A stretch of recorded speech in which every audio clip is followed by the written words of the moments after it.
Mi nombre es Samuel, tengo 82 años, y pasé más de 50 años de mi vida cristiana sin saber que Dios me estaba hablando. No porque Él estuviera en silencio, no lo estaba. Él estuvo hablando todo el tiempo. A través de pensamientos que descarté, a través de sentimientos que ignoré, a través de sutiles impulsos que hice a un lado porque estaba esperando algo más fuerte, algo dramático. Estaba esperando una zarza ardiendo, estaba esperando una voz desde el cielo. Y mientras yo esperaba lo espectacular, Dios estaba susurrando, y yo no estaba escuchando. Cuando finalmente entendí lo que me había estado perdiendo, me senté en mi cocina y lloré.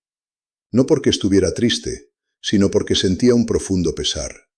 Décadas de dirección, consuelo, advertencia y amor se me habían ofrecido, y yo pasé de largo. No quiero que eso te pase a ti, así que voy a contarte todo lo que he aprendido, lo que desearía que alguien me hubiera agarrado por los hombros y me hubiera dicho cuando tenía 30 años. Porque Dios te está hablando ahora mismo, y después de hoy vas a saber cómo escucharlo. Verás, lo primero con lo que tuve que luchar fue con una pregunta que casi me daba vergüenza hacer en voz alta. ¿Sigue Dios hablando hoy? Sé que suena extraño viniendo de un hombre que ha estado en la iglesia la mayor parte de su vida. Pero honestamente, en algún lugar profundo, no estaba seguro. Leía las historias en la Biblia, Dios hablando con Moisés cara a cara, Dios llamando a Samuel en la noche, Dios apareciéndose a Pablo en el camino a Damasco. Y pensaba, bueno, eso fue entonces. Eso fue para esas personas. Personas especiales, profetas, apóstoles, no para hombres comunes como yo. Y mantuve esa creencia en silencio durante años, sin examinarla jamás. Pero entonces me encontré con un versículo que me detuvo en seco. Hebreos 13, 8. Jesucristo es el mismo ayer, hoy y por los siglos. Y me quedé pensando en eso. Si Él es el mismo, entonces no ha cambiado. Si habló entonces, habla ahora. Si guió a su pueblo a través de su voz en tiempos antiguos, todavía está guiando a su pueblo a través de su voz en nuestro tiempo. La idea de que Dios se quedó en silencio después de que se completó la Biblia, que simplemente nos entregó el libro y se marchó, no es lo que enseñan las Escrituras. Eso es lo que enseña el miedo. Eso es lo que el enemigo quiere que creas. Que Dios es distante, que ha terminado de hablar. Pero Malaquías 3, 6 lo dice claramente, porque yo, Jehová, no cambio. Y Jesús mismo dijo en Juan 10, 27, mis ovejas oyen mi voz, y yo las conozco, y me siguen. Si le perteneces a Él, puedes escucharlo. El problema nunca fue que Dios dejó de hablar. El problema fue que yo no sabía cómo escuchar. Y esto es lo que no entendía entonces. Algo fundamental cambió entre el Antiguo Testamento y el Nuevo Testamento. En los viejos tiempos, Dios hablaba principalmente a través de los profetas. La gente común no podía acercarse a Él directamente, porque el pecado los separaba de su presencia. Pero cuando Jesús murió en esa cruz y resucitó, el velo en el templo se rasgó. Mateo 27, 51. Eso no fue solo un detalle dramático, eso fue el cambio de todo. Significó acceso directo, no más intermediarios. No más esperar a que un profeta entregara un mensaje.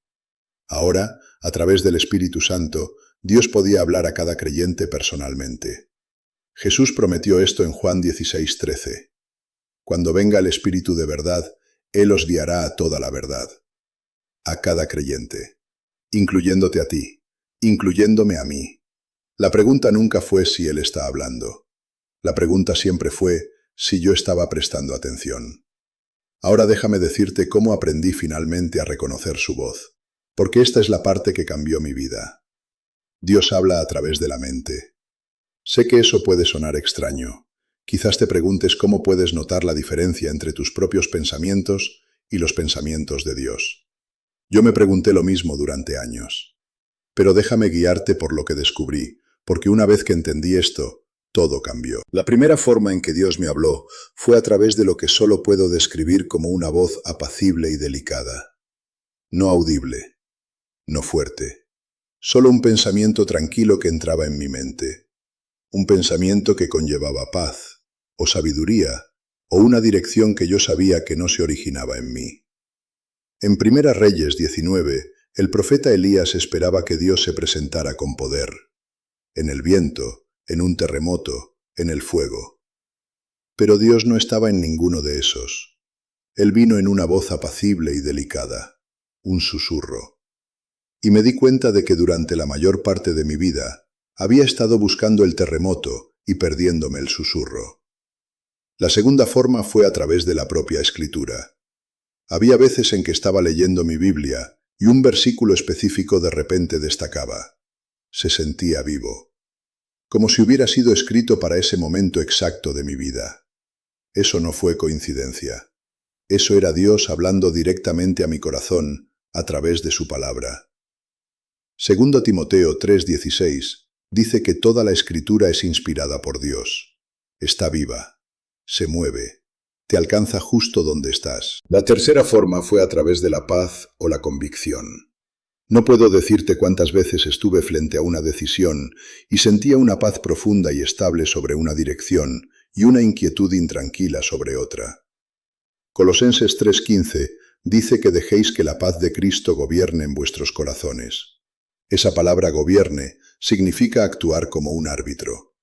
La paz era la forma en que Dios marcaba la jugada. Quieto o fuera, sigue o para. Y la convicción funcionaba de la misma manera. Cuando había hecho algo mal, sentía esta presión suave pero firme en mi espíritu. No vergüenza, no condenación, solo un sentido claro de que algo necesitaba ser corregido.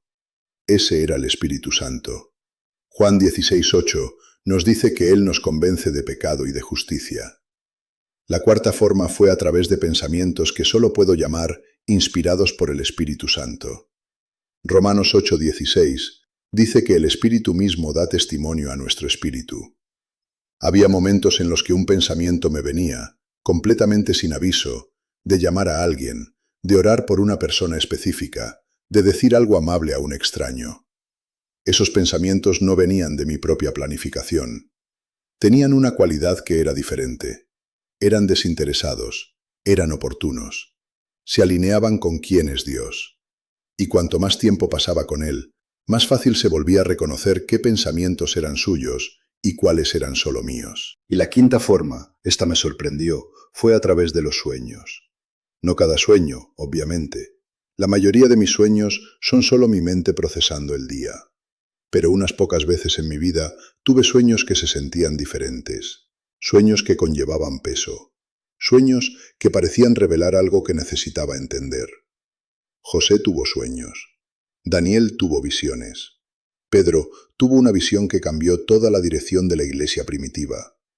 Dios ha usado sueños a lo largo de la Escritura y no se ha detenido. Pero aquí es donde se vuelve crucial y necesito que me prestes mucha atención en esta parte. No cada pensamiento en tu mente es de Dios. Aprendí eso por las malas. Verás, hay 3 fuentes para cada pensamiento que tienes. Dios, cuya voz está llena de verdad, amor y sabiduría. El enemigo, que miente, condena y trae confusión. Y tú mismo, tus propias emociones, tus propios deseos, tus propios miedos. El desafío de la vida cristiana es aprender a notar la diferencia. Y Primera de Juan 4:1 nos advierte claramente: no creáis a todo espíritu, sino probad los espíritus si son de Dios. Entonces, ¿cómo los pruebas? Déjame explicarte lo que me tomó décadas armar. La voz de Dios siempre se alineará con la Escritura. Siempre. Él nunca te dirá que hagas algo que contradiga su palabra. Si un pensamiento te lleva a perdonar a alguien, eso se alinea con Efesios 4:32. Si un pensamiento te lleva a amar a tu enemigo, eso es Mateo 5:44. Es consistente con quién es Él. Segundo, la voz de Dios trae paz, no confusión. Incluso cuando te está pidiendo que hagas algo difícil, hay una estabilidad en ello, una claridad. La confusión no viene de Él. Tercero, la voz de Dios convence pero no condena. Y esta distinción me salvó. La convicción dice: necesitas corregir eso, ve a pedir disculpas, eso no me honró. Lleva al arrepentimiento y a la restauración. La condenación dice: no vales nada, Dios nunca podría perdonarte, nunca cambiarás. Ese es el enemigo. Romanos 8:1 lo deja claro. Ahora pues, ninguna condenación hay para los que están en Cristo Jesús. Si una voz en tu cabeza te está aplastando con vergüenza y falta de esperanza, ese no es Dios. Eso es una mentira. La voz del enemigo contradice la Escritura. Trae miedo. Segunda Timoteo 1:7 dice que Dios no nos ha dado espíritu de cobardía, sino de poder, de amor y de dominio propio. Si un pensamiento te llena de una ansiedad paralizante, no vino de tu Padre. Y el enemigo susurrará cosas como, Dios ya no te ama, o has ido demasiado lejos. Esas son mentiras, todas y cada una. Y luego está tu propia voz, tus propios pensamientos. Estos son complicados porque se sienten muy naturales.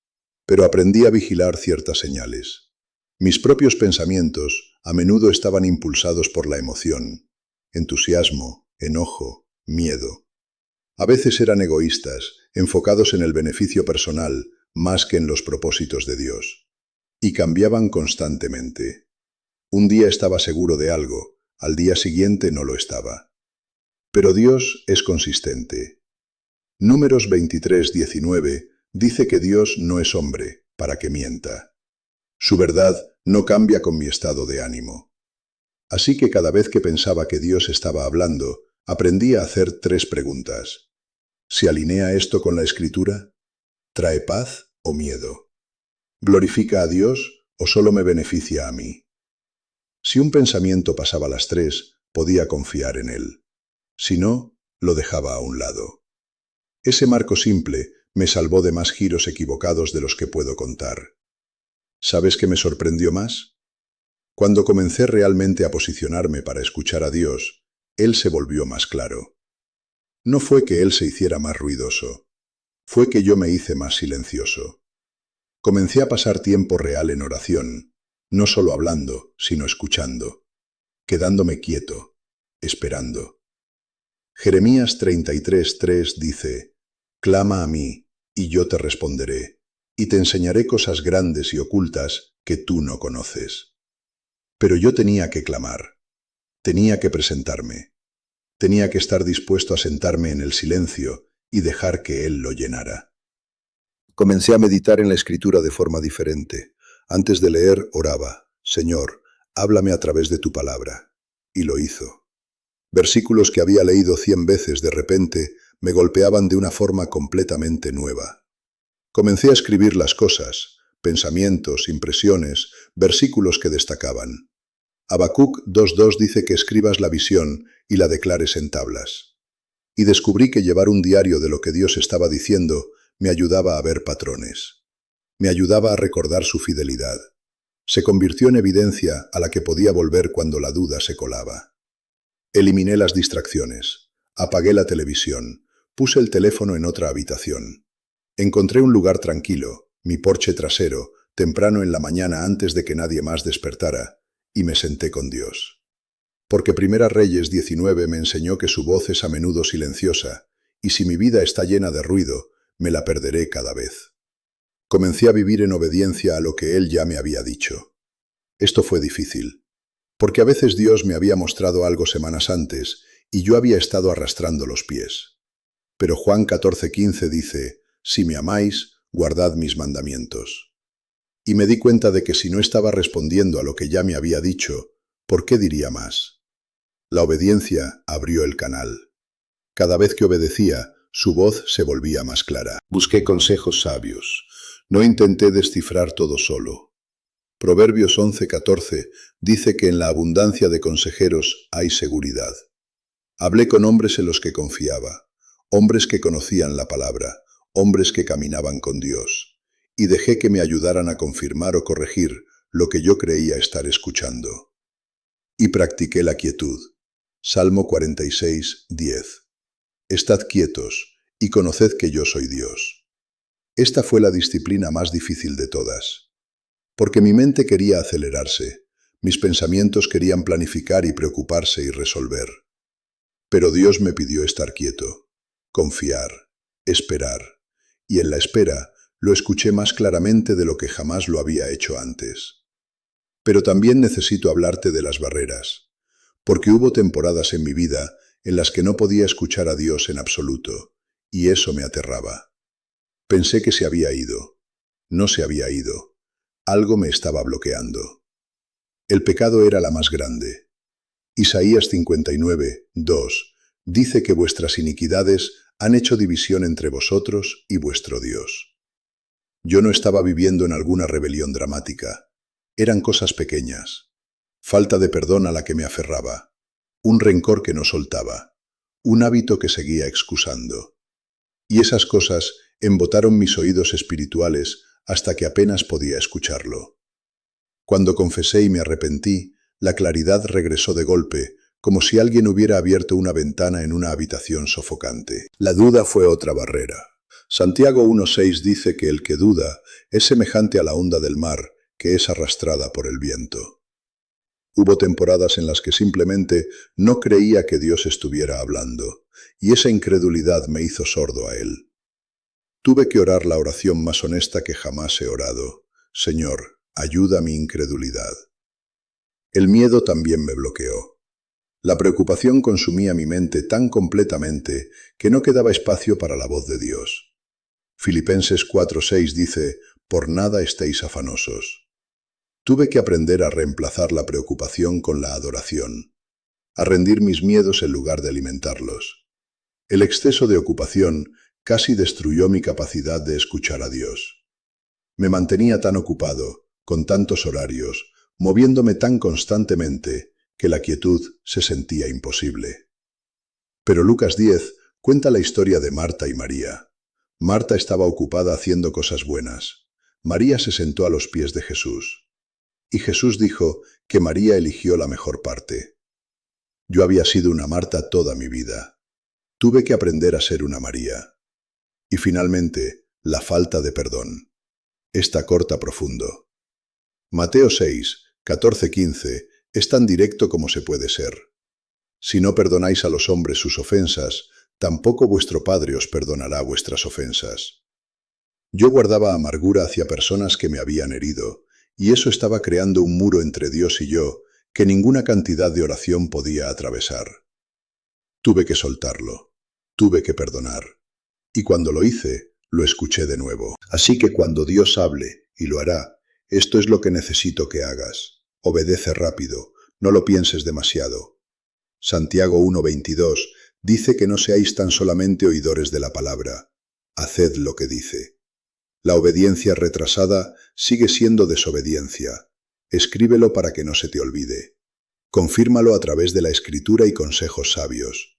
Y confía en sus tiempos, porque no todo lo que él habla se desarrollará de inmediato. José esperó años para que sus sueños se hicieran realidad. Pero Dios nunca llegó tarde. Él nunca llega tarde. Tengo 82 años. He pasado las últimas 3 décadas de mi vida aprendiendo a escuchar la voz de Dios después de pasar las primeras 5 décadas ignorándola. Y te digo desde el lugar más profundo de mi corazón, Él te está hablando. Ahora mismo. Tal vez a través de este mismo mensaje. Tal vez a través de un pensamiento que ha estado presionando silenciosamente tu mente por semanas. Tal vez a través de un versículo que leíste ayer y en el que no puedes dejar de pensar. No lo descartes, no lo ignores. Ese podría ser Él. Si algo de lo que he dicho hoy ha resonado contigo, si algo se conmovió en tu espíritu mientras escuchabas, necesito que hagas algo por mí. Deja un comentario y dime qué te ha estado hablando Dios últimamente. Comparte esto con alguien que necesite escucharlo. Suscríbete a este canal para que podamos seguir caminando por esto juntos, porque tengo más que contarte y no sé cuántas conversaciones más podré tener. La vida es corta. Dios está hablando. La única pregunta que importa ahora mismo es con la que te dejaré. ¿Estás escuchando? Porque cuanto más escuches, más lo oirás. Y cuanto más lo oigas, más seguro es que tu vida nunca volverá a ser la misma. Quédate quieto hoy. Él está justo ahí. Siempre lo ha estado.